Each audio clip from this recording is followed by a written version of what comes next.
Welcome back, guys, to another episode of the Village Group Chat. I am your host, one of your hosts, Selikka Wood. We literally practiced this just before, and then you heard how she just left me out. I said one of your hosts. No, you said I am your host. And that's Mike Rodgers with a D.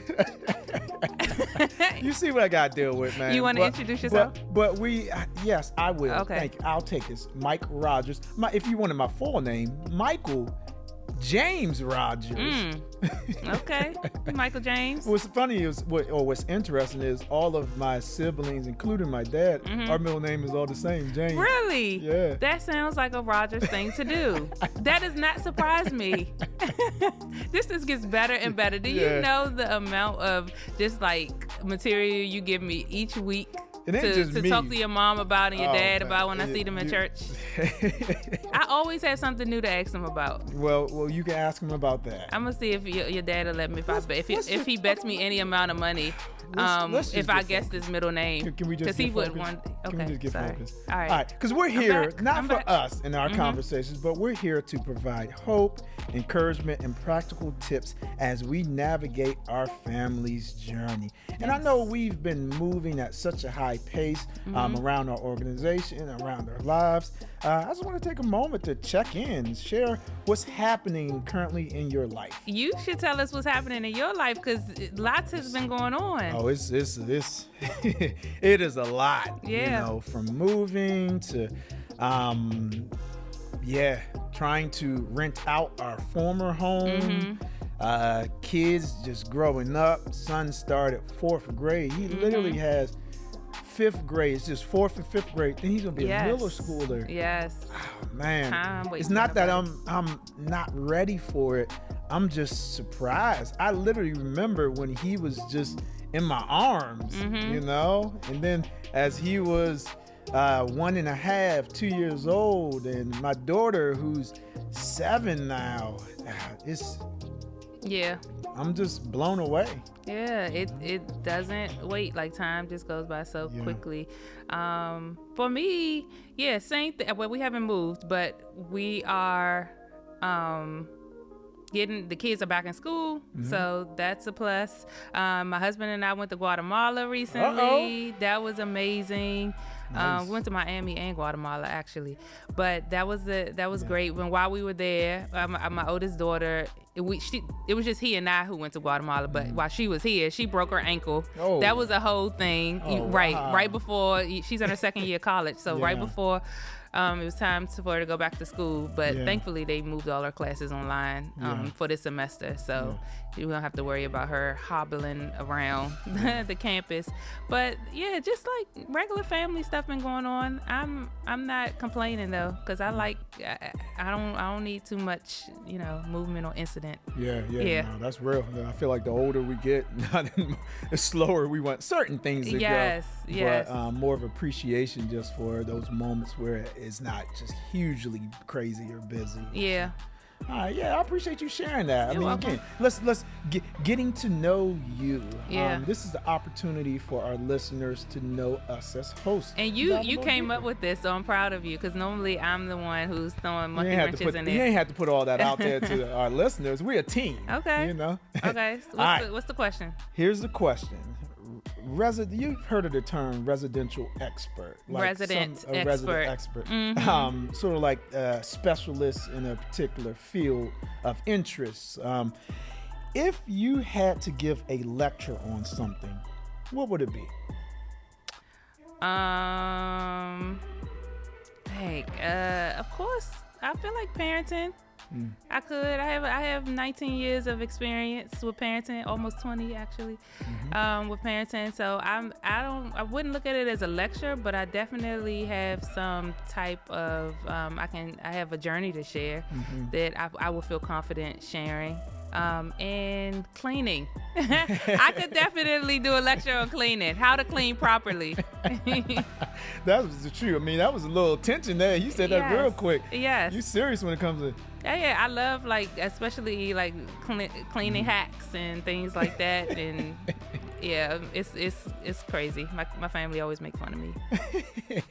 All right, cool. So if there was something that I could give a lecture on, I feel like I could talk towards relationships. Not necessarily I'm a residential expert, but there's been experiences I've had and trainings that I've taken and gotten certified in different areas. But this role serving as the family pastor, facilitating marriages and counseling, I've been able to learn through practical examples, but then also like book knowledge to help give people hope and help give them a level of direction and some skill, some techniques to dive deeper into their relationship. Yeah, and you've seen a lot as being able, as you've pastored families throughout the years, so I'm sure that you have a lot to add to that conversation. Man, hold on. Mark this date down. I don't know what time you're listening to this, but mark this date down when I've gotten a compliment from Selikka. Yeah, I think that. Do you ever feel like hesitant to call yourself an expert in something? Sometimes, just because, and again, that's just how I'm wired. Yeah. It's always been like that. Like I don't want to, because my just to make sure that I don't feel prideful. Yeah. Like that, my parents had took that approach, not necessarily. Not to say they weren't celebrating certain things, like when I would have achievements, they would celebrate that. But just wanted to make sure I wasn't too prideful. That was the approach they took when I was growing. So just remembering that experience is something that I always have and kind of wrestle with. Like owning, like, because now this is a reality. This is who I am.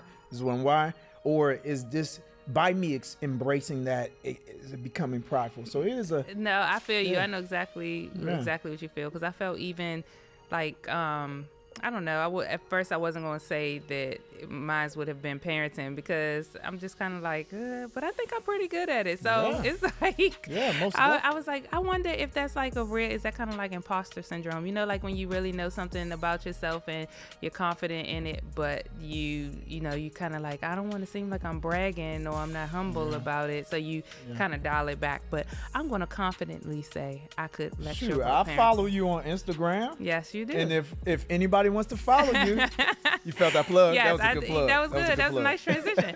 And you can follow me at no_ordinary_mom, or you can follow us on the Village Group Chat at the Village Group Chat, or send us an email at villagegroupchat@gmail.com.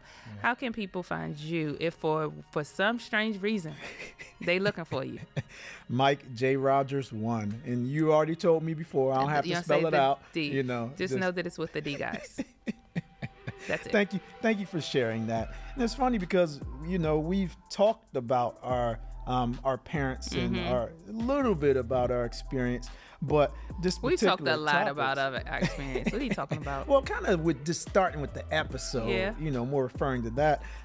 It was something that really the title of this episode is not necessarily parents just don't understand. Grandparents just don't understand. Y'all remember that song? Oh yeah. Here we go. I wish if it played right now, I could rap along with it. I know I could. And we don't want to get fined or anything. You got to be like an 80s, 90s baby to know that song. But it was a song created by Will Smith and DJ Jazzy Jeff. This is back when they were like, it wasn't. They was like teenagers or young adults at least. Yep, they weren't. It wasn't the Fresh Prince of Bel-Air. They weren't actors. They were and then it was interesting about this song. Parents just don't understand. Did you know this thing won a Grammy for Best Rap Award in 1989? It should have. It was genius then. And, won an MTV award. Yeah. But, what they were trying to communicate through that song was that parents are out of touch with style. Parents are out of touch with current music that their children are attracted to or listen to. Parents are even out of touch with friendships that their children have. And so in the season of life, with being blessed to be parents ourselves and our parents being grandparents, do you feel like that is something that's relevant like where our grandparents are out of touch or out of style, and they just don't understand our children now? Oh, they definitely don't understand our children. That I know for a fact. Yeah. It was it yesterday? I overheard somebody saying, the way these people parent their children nowadays, like, it ain't for me. This ain't for me. And they were talking about their grandchild. Yeah. I think that's the case. But hold on, growing up, did you ever feel like your parents didn't understand, like they were out of touch? Oh man, most definitely. I felt in some music, like rap music was really becoming popular around that time. And you know, my parents, they wanted to make sure that we took intentional moments of growing together as a family, being able to share and spare the rod, spoil the child. That's that was always communicated inside of my household. But this was at a time when you can't just turn on like a Cartoon Network or a station that is focused primarily on cartoons. Cartoons only showed up Saturday mornings. Sometimes after school. Yeah, after school, maybe like an hour and a half, 2 hours. So during those Saturday mornings, my parents wanted to invest time into doing devotions together. And I'm like, man, like, come on, man, this isn't an everyday thing, you know. Let's hurry up and get through this so that we can experience or watch some cartoons. Yeah. And so that's kind of how the experience was for me growing up. See, I didn't feel like my parents. I was primarily raised by my grandparents, my paternal grandparents. I've said that before, but I mean, my parents were still around. Had a part in my life, and but I had young parents, so I didn't feel like they were out of touch. Like my parents, they had like my brother when they were 17, and I came by the time my mother was 21. I was here, so I had like young parents. So I always felt like they were kind of like growing up with us. Like they ain't never dress old, they never act old. They used to listen to the same music like that we were into. So I never really felt like, they were out of touch. But my grandparents, it was definitely a different feel, because they was old school. They ain't play that. My grandparents did not play that. It wasn't no gentle parenting, intentional parenting. It wasn't none of that. They once, if you ever responded to them in a way that was inappropriate, and I know you shared this before. What did you catch? Oh, you catch that backhand, that right backhand, and you put you in a sleeper for a minute, and then you wake up and then never know what happened. Let's dive a little bit more into our support structure of those around us, our aunts and uncles and cousins. How have they supported your growth as a parent?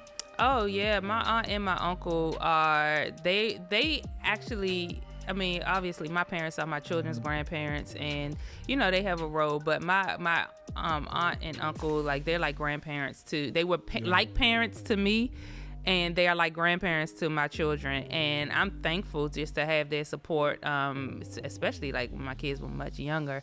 You need that support of like your village. We always talk about that here. They've been vital. But even looking at them, it's like they different with my kids than they were with us. Now everything, they got so much patience all of a sudden. They're tired. Yes, now you got all this patience. You think your parents are different with your because y'all got a few grandkids in your family? Most definitely. My parents have a lot of grandkids. It's like numbers like 10, 11, something like that. I can't remember all. They even got great grandkids, which is kind of cool. And there have been times when as a kid, you get home from school, you want like a sweet snack or something like that. But no, my parents weren't playing that back when we were young. But then now my mom was justifying why she's giving my daughter whipped cream. She's like, oh, it's healthy, isn't it? Like, where was this when I was growing up? They are not the same. They're not the same parents. My goodness, yeah. I'm like, come on. I wish somebody was able to say that to you, because we wanted something sweet when we were coming home from school. Yeah.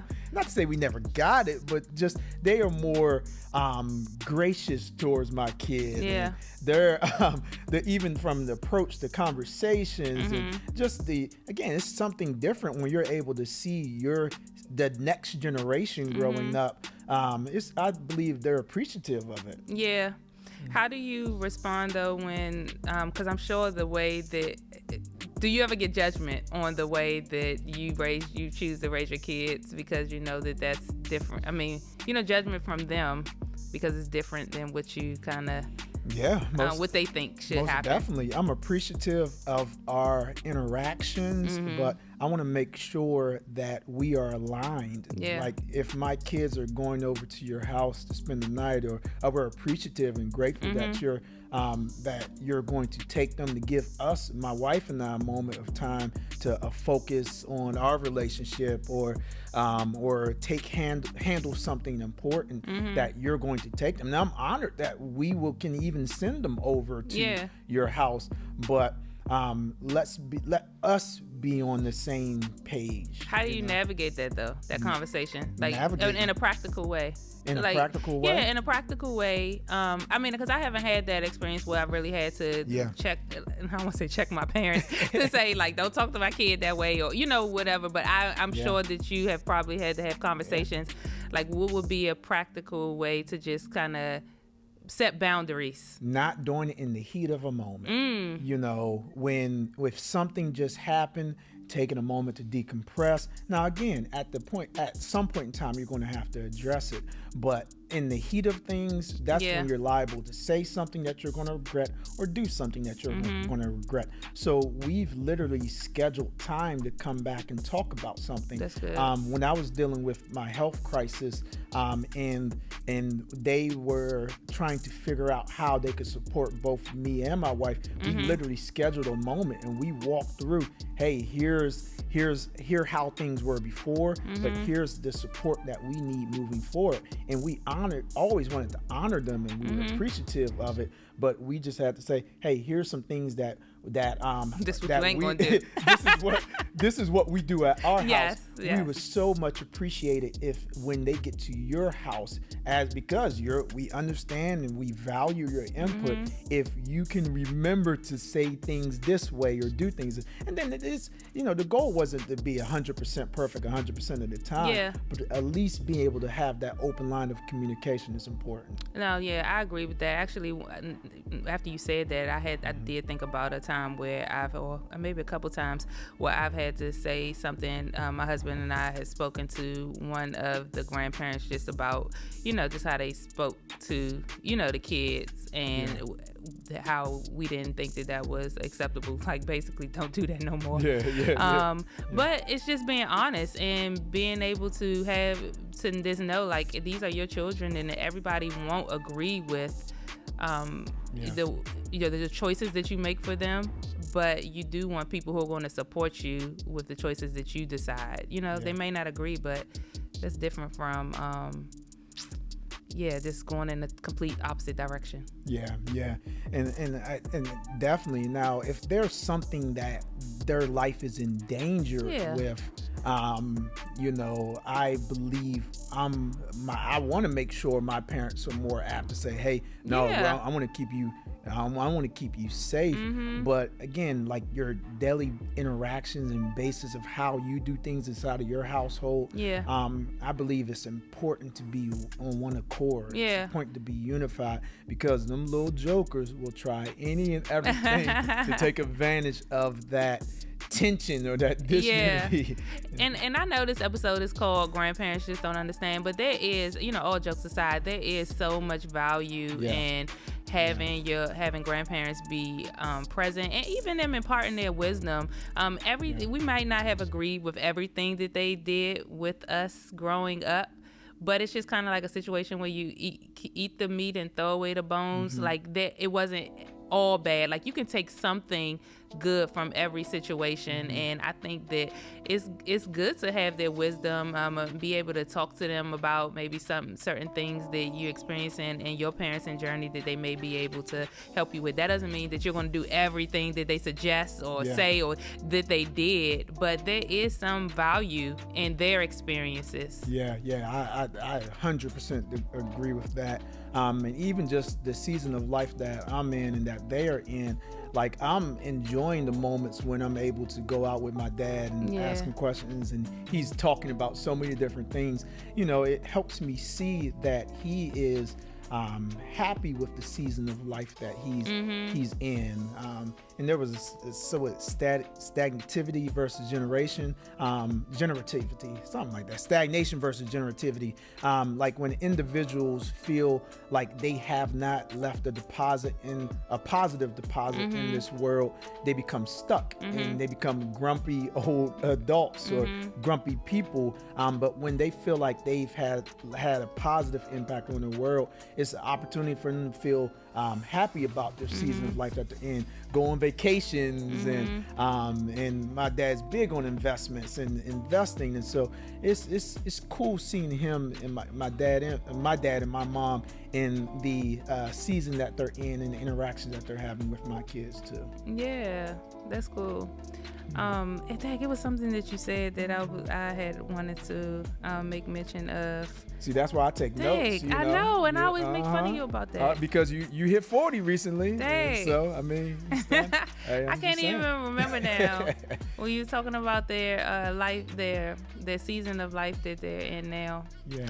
I know what I was going to say. I do realize that now that I'm a parent, there are certain things that I can relate to my parents about, like, just like when life happens or, you're dealing with like real life issues or whatever. And I don't know. It's just kind of like, it's a joke. Like when you now I understand why my parents said they ain't had McDonald's money. Like, oh, that's right. You had that. That's right. Like stuff happens and now you can understand. But when you're a kid, you just kind of like, they know they got it.